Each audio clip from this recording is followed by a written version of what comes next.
Everyone. Hello everyone, मैं हूं विश्वनाथ त्रिपाठी और आज हम एक नया टाइप का कोर्स लेके आए हैं जो कि है बिगिनर पियानो कोर्स। तो इसमें हम पियानो को सीखेंगे, उसके थ्योरी को जानेंगे फ्रॉम बेसिक्स। ठीक है, तो स्टार्ट करते हैं। तो ये कोर्स करने से पहले कुछ प्री रिक्विज़ाइट्स है, जैसे आपके पास एक पियानो होना ही चाहिए। ठीक है, एक कीबोर्ड होना चाहिए, आई मीन,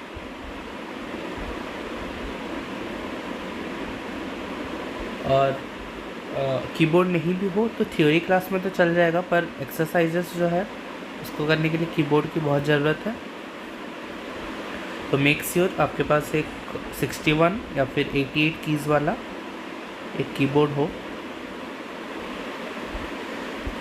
चलो तो स्टार्ट करते हैं। और ये एब्सोल्यूट जीरो लेवल से स्टार्ट होगा ये कोर्स, और लास्ट में हम आर्पेजियोस भी सीखेंगे जो कि एडवांस लेवल पे जाता है। तो आज हमारा लेक्चर 1 है।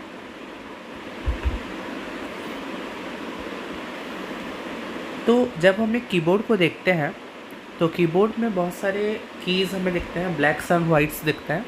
तो आखिर एक ऑक्टेव क्या है? What is an Octave? तो हम पूरे कीबोर्ड को, इसमें चार से 5 ऑक्टेव्स होते हैं पूरे कीबोर्ड में, और 6 ऑक्टेव्स तक भी जा सकते हैं। तो कीबोर्ड में हम ग्रुप ऑफ कीज़ को ऑक्टेव कहते हैं, जिसमें 8 कीज़ होते हैं। ठीक है, 8 कीज़ के एक ग्रुप को हम कहते हैं एक ऑक्टेव है। इसको मैं हाईलाइट कर देता हूँ। जैसे यहाँ से एक ऑक्टेव स्टार्ट होता है और एक्सटेंड करता है यहाँ तक।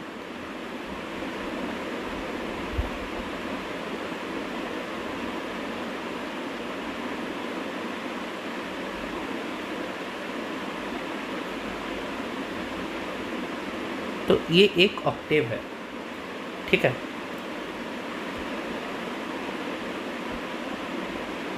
ये एक ऑक्टेव है।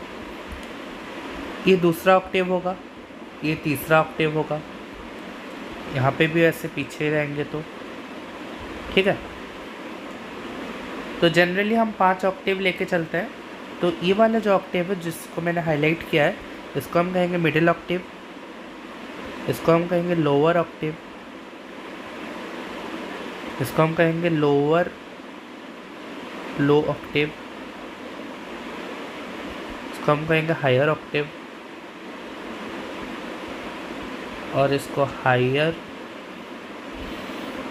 High Octave. तो आपके पास जो पियानो है उसमें एक्सरसाइज ये होगा कि आप मिडिल ऑक्टेव को नोट करें, देखिए कि कौन सा मिडिल ऑक्टेव है। ठीक है, किसी किसी पियानो में कुछ ऑक्टेव्स मिसिंग भी हो सकता है। ठीक है, तो वो भी देखा जा सकता है कि पियानो का साइज़ कितना है, उसके ऊपर डिपेंड करता है। तो जनरली हम जितना सीखेंगे उससे 61 कीज़ वाला कीबोर्ड से काम चल जाएगा, और यदि ज़्यादा प्रोफेशनल होना है तो 88 कीज़ वाला कीबोर्ड ले लो, क्योंकि कुछ आर्पेजियोस पैटर्न में हमें वो वाला कीबोर्ड की भी ज़रूरत पड़ सकती है। बाकी जो 61 कीज़ वाला कीबोर्ड है वो कोई भी कंपनी का हो सकता है, जैसे यामाहा का कीबोर्ड ले सकते हो, तो साउंड क्वालिटी अच्छा रहता है, या फिर केसियो का बहुत सही रहता है, और भी ऐसे कंपनीज़ हैं। और कॉर्क का कीबोर्ड सबसे बेस्ट में से गिना जाता है, तो ये भी लिया जा सकता है। कीबोर्ड का मॉडल डिपेंड नहीं करता है कि आपको ये थ्योरीज आना चाहिए। ठीक है, तो जो भी कीबोर्ड है 61 की या 88 की, तो उसमें ढूंढो कि ऑक्टेव कौन सा है। ऑक्टेव मतलब ये वाले 3 कीज़ होंगे, 1 2 3, और ये 4 कीज़ होंगे। ठीक है, तो इसको हम जैसे हिंदी में होता है ना सारे गा मा, तो इसको हम सा रे ग म पा ह नी और फिर सा। ठीक है, तो सारे गा मा पधा नी सा 8 होते हैं, तो इसको भी हम ऐसे रिप्रेजेंट कर सकते हैं। बाकी ये बस जान लो कि ये एक ऑक्टेव है, ये एक ऑक्टेव है, बाकी सब ऑक्टेव्स है। ठीक है, तो हमें यहाँ से पता लग रहा है कि ऑक्टेव्स क्या क्या है। और जैसे जैसे हम पीछे जाएंगे हमारा ऑक्टेव्स का साउंड श्रिल होता जाएगा, और आगे जाएंगे तो पिच बढ़ता जाएगा, उसका हाई पिच में जाएगा, और नीचे जाएंगे तो हम लो पिच की तरफ जा रहे हैं। और जो मिडिल ऑक्टेव होता है उसका एक आइडियल पिच होता है, और ये हाई पिच। ठीक है, तो इतना बेसिक हमें जानना है। अब चलते हैं, what do the blacks and whites mean. अब ये ब्लैक्स एंड वाइट्स जो है उसका मीनिंग क्या है। अब देखो हर की का एक मीनिंग होता है, ईच की एज ए मीनिंग। आपको यदि पियानो नोट्स देखा होगा तो उसमें ऐसे लिखा होता है C sharp A B, C sharp D C, ऐसे लिखा होता है। सॉन्ग के लाइंस के हिसाब से ये लिखा रहता है। तो इसका आखिर मीनिंग क्या है। तो दो टाइप के कीज़ होते हैं। तो हमारे जो कीज़ है वो दो टाइप्स के हैं। एक को हम कहते हैं फ्लैट्स और दूसरे को हम कहते हैं शार्प्स। तो फ्लैट्स को हम ऐसे रिप्रेजेंट करेंगे और शार्प्स को ऐसे, ठीक है। तो इसमें फ्लैट्स कौन से और शार्प्स कौन से वो मैं बता रहा हूँ अभी। देखो अब हम एक ऑक्टेव को लेके चलते हैं और हर ऑक्टेव में वही सेम कीज़ होंगे। तो मान लेता हूँ कि ये मेरा ऑक्टेव है, इसको मैं हाईलाइट कर लूँ।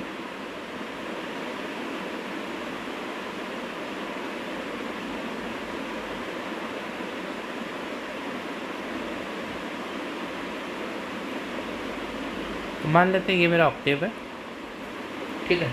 अब ये ऑक्टेव में कौन कौन सी कीज़ हैं वो देखेंगे। तो जो सबसे फर्स्ट की होता है एक ऑक्टेव का उसको हम कहेंगे सी, उसका सेकंड वाला की को हम कहते हैं डी, थर्ड वाला वैसे ही होगा ई, फोर्थ वाला एफ, जी, ए और बी, ठीक है। और वैसे ही रिपीट होगा बी के बाद फिर से ये एक ऑक्टेव है, ये एक ऑक्टेव है, दूसरा ऑक्टेव में वैसे फिर से स्टार्ट होगा सी से, C D E F G A B, ठीक है। और पीछे वाले ऑक्टेव में यहाँ पे क्या होगा बी, ठीक है, ए हो जाएगा, ये जी हो जाएगा, ये एफ हो जाएगा। समझ में आया। सिंपल है, ये पूरा माइंड में रहना चाहिए कि कौन पियानो में। अब ध्यान रखना कि कभी भी वो स्टिकर्स जो मिलता है ABCD वाला, ऐसा स्टिकर्स कीज़ पे बिल्कुल मत लगाना, ठीक है। डोंट स्टिक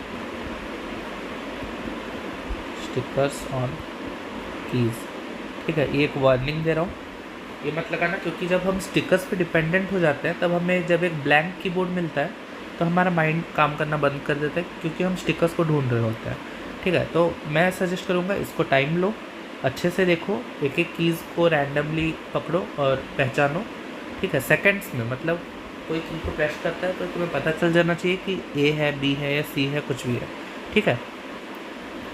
तो ट्रिक क्या है, जैसे दो ब्लैक कीज़ होंगे, दो ब्लैक कीज़ के बीच वाला हमेशा डी होगा, ठीक है।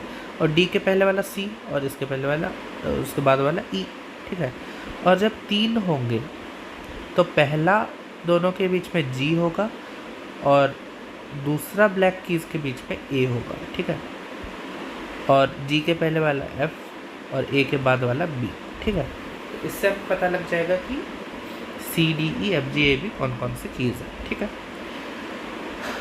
और ये जो कीज़ है इसको हम वाइट कीज़ कह सकते हैं या फिर फ्लैट्स कह सकते हैं। अब शार्प्स क्या है, तो जो शार्प्स है, ये जो ब्लैक कीज़ तुम्हें दिख रहे हैं वो शार्प्स है, ठीक है।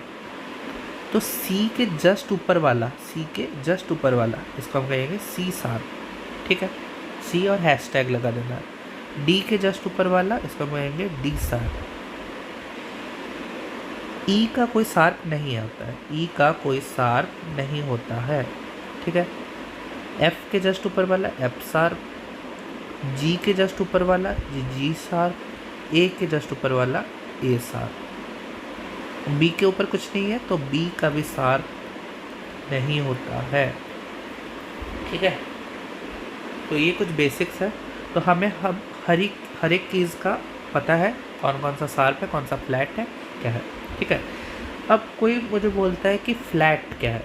अब किसी किसी नोट्स में लिखा रहता है, जनरली हमारे इंडियन में नहीं, वेस्टर्न म्यूज़िक में कभी कभी लिखा रहता है ई फ्लैट, ये लिखा रहता है ई फ्लैट। इसका मतलब क्या है कि हम पीछे जा रहे हैं। अब सी के आगे जाते हैं तो क्या आता है सी शार्प, डी के आगे जाते हैं तो क्या आता है डी शार्प। वैसे ही कोई लिखता है ई फ्लैट तो हम पीछे जाएंगे, तो ई के पीछे जस्ट जाना है, ई के पीछे जाओगे तो क्या आएगा, डी शार्प। तो ई फ्लैट कोई लिखता है तो इसका जस्ट सिंपल मतलब है डी शार्प है, ठीक है। यदि कोई ई फ्लैट लिखता है तो समझ जाना वो डी शार्प है, ठीक है। तो ये हो गया। वैसे ही यदि कोई लिखता है बी फ्लैट, ठीक है, तो बी के जस्ट पीछे जाओ, क्या है, ए शार्प है, तो इसका मतलब है ए शार्प, ठीक है। तो इसको भी माइंड में बैठा लेना, कभी भी कंफ्यूज मत होना कि कोई ई फ्लैट बोल दिया तो बी शार्प ही दबा लो, ठीक है। अगर कोई बी फ्लैट बोल दिया तो ए शार्प ही क्लिक करना है। तो ये थियरी हो गया ब्लैक और वाइट्स का मतलब क्या है। अब मैं रैंडमली कुछ पूछ रहा हूँ, बताओ जल्दी जल्दी, ये क्या है। सही कहा, ये है जी शार्प। और ये क्या है, ई मैंने लिख दिया है। ये क्या है बताओ, एफ शार्प। ये क्या है, ए शार्प, ठीक है। तो तुम्हें ये पूरा माइंड में बैठा रहना चाहिए, ठीक है। और स्टिकर्स पे बिल्कुल डिपेंडेंट मत रहना। हमें पता चल गया सी का ऊपर वाला की सी शार्प है, डी के ऊपर वाला की डी शार्प है, ई का कोई शार्प नहीं होता है और बी का कोई शार्प नहीं होता है, एफ के ऊपर एफ शार्प, जी के ऊपर जी शार्प, ए के ऊपर ए शार्प, ठीक है। तो अभी हमें हर एक चीज़ का नोटेशन मतलब पता है, ठीक है। When I use two hands, देखो एक सॉन्ग में हम पियानो को कब बजाते हैं, या तो तुम सिंग कर रहे हो, यदि तुम सिंग कर रहे हो तो तुम्हें लीड लाइन बजाने की ज़रूरत नहीं है, ठीक है। तुम बस कॉर्ड्स बजा लेना। अब कॉर्ड्स क्या है पता नहीं, तो मैं बता देता हूँ। कॉर्ड्स होता है combination of 3 keys to give stress in a music piece, ठीक है। कोई म्यूजिक पीस में जब कोई पार्ट में तुम्हें स्ट्रेस देना होता है तो उसमें तुम कॉर्ड्स प्रेस करते हो, ठीक है। तो यदि हम जब हम 2 हैंड से प्ले करते हैं, ठीक है, जब हम 2 हैंड से प्ले करते हैं तो हमें लीड लाइन बजाना होता है राइट हैंड से, और हम कॉर्ड्स को या फिर कोई पैटर्न जिसको हम कहते हैं आर्पेजियोज।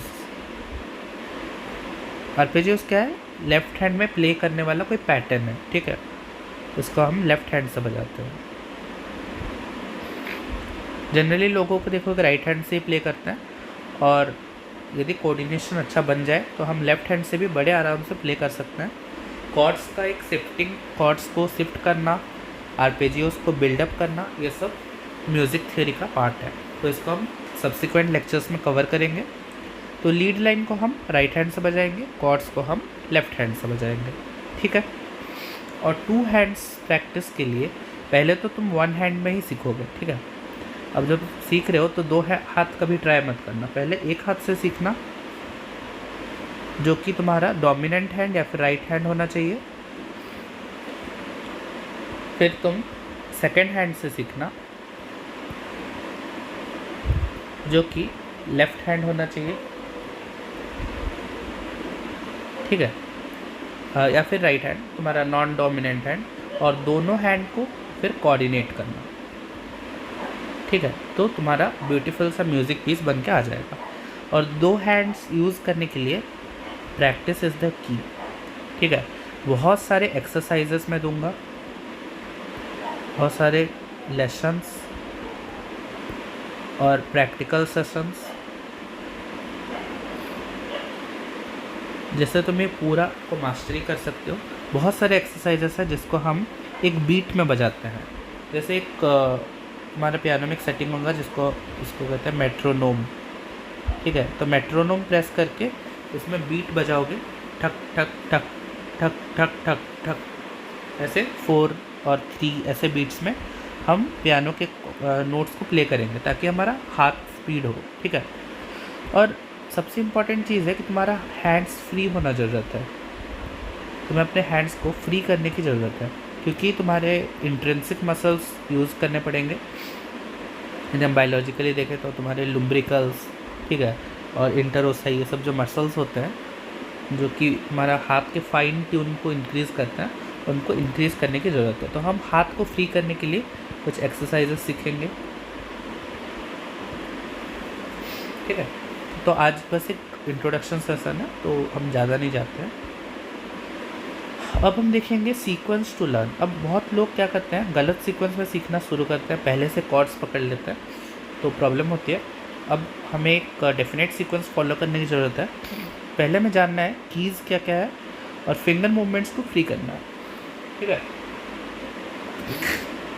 फिंगर मूवमेंट्स को फ्री करने के लिए क्या करोगे, कोई भी रैंडमली कुछ प्ले करते रहो, ठीक है। प्ले रैंडम सॉन्ग्स या फिर ट्यून्स, इसको प्ले करते रहो, ठीक है। कभी भी फ्री टाइम मिले तो प्ले करते रहो, ताकि तुम्हारा हाथ का मूवमेंट है वो फ्री हो जाए। लेफ़्ट हैंड से भी ये करते रहो साथ ही साथ, पर अभी लेफ़्ट हैंड को ध्यान मत देना, लेफ़्ट हैंड को हम बाद में देख लेंगे। और कीज़ क्या क्या है इसको पूरा बाय हार्ट करो, ठीक है, इसको पूरा अच्छे से याद करो। आज मैंने बता दिया है ये सब जो कीज़ हैं, ब्लैक्स वाइट्स, ये सब इसके बारे में मैंने बता दिया है, ठीक है। उसके बाद हम सीखेंगे स्केल्स के बारे में। तो हमारा स्केल्स बहुत सारे 24 स्केल्स है, जिसमें C major, C minor, D major, D minor, E major, E minor, F minor, G major, G minor, A major, A minor, ठीक है। जो स्मॉल एम लिखता हूँ, ए मतलब A major scale, A m लिखता हूँ तो ए माइनर स्केल, ठीक है। बी और B minor, C sharp major, C sharp minor, D sharp major, D sharp minor, ठीक है। और F sharp major, F sharp minor, G sharp major, G sharp minor, A major, A sharp major, A sharp minor. तो ये सब हमारे scales होते हैं। तो ये एक एक स्केल को सीखना पड़ेगा तुम्हें, ताकि तुम समझ सको कि कोई सॉन्ग कैसे बिल्डअप होता है, और अपने से वो सॉन्ग एक्चुअली क्या होता है, एक स्केल्स में 8 नोट्स होते हैं, ठीक है, मतलब 8 कीज़ हमें प्ले करने होते हैं। और कोई सॉन्ग यदि हम सिंगर को कहते हैं, कोई singer F sharp major scale में गा रहा है, तो हमें एफ शार्प मेजर स्केल में पियानो को प्ले करना होता है, और जो सॉन्ग के जो नोटेशंस है, उसका जो नोट्स है कोई सॉन्ग का, वो एफ शार्प मेजर की के अंदर ही रहते हैं, वो स्केल के अंदर ही रहता है। कोई भी सॉन्ग एक्सेप्शन है जो कि स्केल के बाहर भी जाता है, उसको हम देखेंगे। अब हम सीखेंगे कॉर्ड्स। कॉर्ड्स में भी ऐसे ही है, ये सब है। सी कॉर्ड है, सी मेजर कॉर्ड है, डी कॉर्ड है, डी मेजर कॉर्ड है, ई कॉर्ड है, ई मेजर कॉर्ड है, और भी बहुत सारे कॉर्ड्स होते हैं जिसको हम कहते हैं फैट कॉर्ड्स, ठीक है, या फिर एक्सटेंडेड कॉर्ड्स, एक्सटेंडेड कॉर्ड्स, और कुछ होते हैं जैसे ऑगमेंटेड कॉर्ड्स, ठीक है। बहुत सारे टाइप के कॉर्ड्स होते हैं, बहुत एडवांस टाइप के कॉर्ड्स भी होते हैं, बहुत कॉर्ड्स के नाम भी होते हैं, ठीक है। वो सब नहीं जानना है ज़्यादा, जितना ज़रूरत है हमें बस फैट कॉर्ड्स सीखने की ज़रूरत है, ठीक है। ऑगमेंटेड कॉर्ड्स एक दो कहीं दिख जाते हैं। अब कोऑर्डिनेटिंग कॉर्ड्स विथ लीड, ये एक इम्पॉर्टेंट पार्ट है, जिसको हमें मेट्रोनोम में कुछ डेफिनेट एक्सरसाइजेस प्ले करने हैं, और वो एक्सरसाइजेस करके हम इसको डेवलप कर सकते हैं। कॉर्ड्स का टाइमिंग, कौन से टाइमिंग में कोई सॉन्ग में तुम कॉर्ड्स प्ले करते हो, वो भी बहुत मायने रखता है, नहीं तो सॉन्ग अच्छा सुनाई नहीं देगा। कॉर्ड्स का शिफ्टिंग, एक सॉन्ग में बहुत सारे कॉर्ड्स यूज़ होते हैं, जैसे कोई सॉन्ग में कॉर्ड प्रोग्रेशन होता है, जिसको हम टर्म कहते हैं कॉर्ड प्रोग्रेशन, ठीक है, कॉर्ड प्रोग्रेशन। जैसे केसरिया सॉन्ग है, तुम जब केसरिया सॉन्ग को प्ले करते हो, ठीक है, तो ए मेजर यूज़ होता है, जी ए के बाद जी, ठीक है, उसके बाद तुम प्ले कर पहले, हाँ ठीक है, और फिर तुम उसके बाद प्ले कर लेते हो एफ, और उससे पहले कर लेते हो सी, ये होता है कॉर्ड प्रोग्रेशन। पहले सी प्ले करते हो, पीछे जाते हो, फिर एफ प्ले करते हो, सॉरी, फिर एफ प्ले करते हो, फिर जी प्ले करते हो। ये होता है कॉर्ड प्रोग्रेशन कौन से सॉन्ग का, एग्जाम्पल दे दिया मैंने केसरिया सॉन्ग का, अरिजीत सिंह। ठीक है, तो ये होता है कॉर्ड प्रोग्रेशन। तो वो ये वाले सॉन्ग में हम हर एक लाइन में ये सब कॉर्ड्स को यूज़ करेंगे। ठीक है, एक लाइन में एक कॉर्ड होगा, गुलाबी आँखें में वैसे ही कुछ हम कॉर्ड्स प्ले करेंगे, ये सब हम सीखेंगे। ठीक है, उसके बाद नेक्स्ट लेवल पियानो प्रैक्टिस को बढ़ाने के लिए, नेक्स्ट लेवल में ले जाने के लिए आर्पेजियोस बजाना होता है। आर्पेजियोस एक डेफिनेट पैटर्न में होता है, जैसे कोई आर्पेजियो जैसे बजता है तो हम कॉर्ड्स के नोट्स को उठाते हैं और उसको हम ऑगमेंट करते हैं, मतलब चेंज करते हैं। हम एक कॉर्ड्स के नोट्स को ही चेंज करके एक पैटर्न बनाते हैं और वो पैटर्न को हम लेफ़्ट हैंड से प्ले करते हैं, जिससे क्या होता है ना, एक सॉन्ग में एक फ्लो बना रहता है, जिसको हम बैकग्राउंड म्यूज़िक टाइप का तुम देखे होगे कि पियानिस्ट जो प्रोफेशनल पियानिस्ट होते हैं वो बजा लेते हैं बैकग्राउंड म्यूज़िक। ठीक है, तो आर्पेजियोस हम बैकग्राउंड में बजाते रहते हैं साइमल्टेनियसली, मतलब कीज़ में हम यदि सी प्रेस कर रहे हैं तो आर्पेजियोस में ए सी ई अब तक प्रेस कर चुके होंगे, तो दोनों हाथ को हमें कोऑर्डिनेट करना पड़ेगा। सबसे ज़्यादा इंपॉर्टेंट चीज़ यही है, कोऑर्डिनेशन। ठीक है, तो पियानो में कोऑर्डिनेशन यदि हो गया तो सब कुछ हो गया। ठीक है, तो कुछ चीज़ें बस याद रहनी होती है, ये सब बेसिक्स जो मैंने बता दिया। ठीक है, तो हम एक बार रिकैप कर लेते हैं आज की क्लास का। तो मैंने बोला कि पियानो ले लो 61 या 88 कीज़ वाला, कंपनी मैटर नहीं करता है। ऑक्टेव क्या है, और middle octave, lower octave, higher octave, lower low, higher high. ठीक है, और उसमें कितने नोट्स है वो देखना है। कौन से की का मतलब क्या है, दो ब्लैक कीज़ के बीच का क्या है, डी है, उसके सामने प्रीवियस वाला सी, उसके बाद वाला ई, फिर F G A B, C D E F G A B, एक ऑक्टेव, दूसरा octave C D E F G A B, तीसरा octave C D E F G A B. ठीक है, सी के जस्ट ऊपर वाला की सी शार्प, डी के जस्ट ऊपर वाला डी शार्प, एफ के ऊपर F sharp, G sharp, A sharp. E sharp नहीं होता है, बी शार्प नहीं होता है, ई फ्लैट का मतलब है डी शार्प और बी फ्लैट का मतलब है ए शार्प। ठीक है, दो हैंड्स यूज़ करने, लीड लाइन हम राइट हैंड से प्ले करेंगे, कॉर्ड्स से आर्पेजियो पैटर्न को हम लेफ्ट हैंड से प्ले करते हैं। कॉर्ड्स क्या है, तीन कीज़ का कॉम्बिनेशन है जिसमें हम एक स्ट्रेस देते हैं एक म्यूज़िक पीस में, एक उसका ब्यूटी को बढ़ाता है, एक सॉन्ग के ब्यूटी को कॉर्ड्स बढ़ा देता है। और यदि हम आर्पेजियोस प्ले करते हैं तो एक जो सॉन्ग जो है वो नेक्स्ट लेवल पे चला जाता है, मतलब आर्पेजियोस में हम ऑगमेंट करते हैं और कुछ एडवांस टेक्निक्स होते हैं जैसे हारमोनी।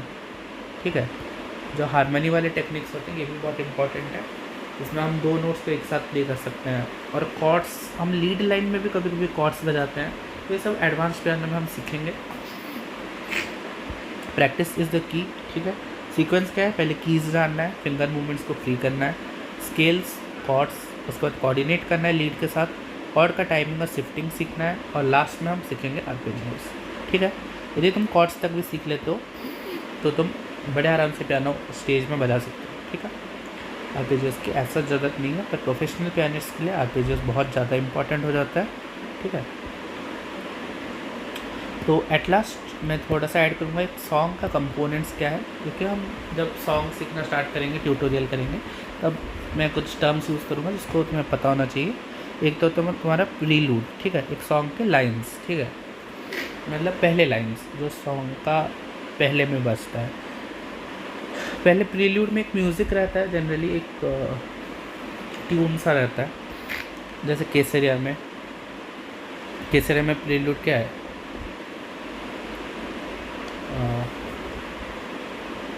मुझको इतना बताए कोई, कैसे तुझसे दिल ना लगाए कोई। ठीक है, ये वाला जो है ये प्रीलूड है, मतलब तुम्हारे सॉन्ग का मुखड़ा। फिर क्या है, इंटरल्यूड। ठीक है, या फिर सॉन्ग का बॉडी। ठीक है, और फिर इसको हम हिंदी में अंतरा कहते हैं। तो दो पार्ट्स है, एक मुखड़ा है, एक अंतरा है। अंतरा बहुत सारा मतलब पैराग्राफ्स होते हैं। रब्बा ने मुझको बताने में कर दी है हुस्न की खाली तिजोरियाँ, काजल की सिहाई से लिखी है तूने जानी की लव स्टोरियाँ। ठीक है, तो ये जो है एक अंतरा है। तो वैसे सॉन्ग में 2-3 अंतरे रहते हैं और मुखड़ा एक ही रहता है। ठीक है, अंतरा बहुत सारे हो सकते हैं, जैसे 2 से लेके 4 5 तक भी जा सकते हैं।